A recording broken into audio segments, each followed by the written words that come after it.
मी आता आज तुम्हाला नॅरो बॉटम पॅन्टला खिसा कसा लावायचा ते सांगणार आहे। त्याच्यासाठी मी कापड कटिंग करून घेतलेला आहे। आता मी हा व्हिडिओ कटिंगचा तुम्हाला पुढच्या व्हिडिओमध्ये दाखवणार आहे। तर चला मी आता हे कापड पहा कसं व्यवस्थित असं क्रॉस बसेल असं ठेवून टिप मारणार आहे। आता ह्या पॅन्टची कटिंगची व्हिडिओ पुढच्या व्हिडिओमध्ये मी तुम्हाला दाखवणार आहे। त्याच्यामध्ये खिसा कसा कटिंग करायचा ते पण दाखवलेलं आहे। क्रॉस टिप मारली, नंतर दाब टिप दिली, नंतर आतमध्ये फोल्ड करून व्यवस्थित आता जिथं परफेक्ट बसल तिथं टिप मारून घ्यायची।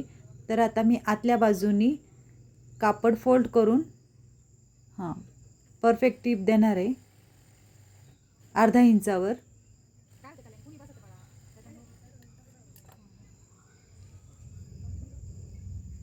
आता खालच्या बाजूनी टिप देऊन घेणार आहे।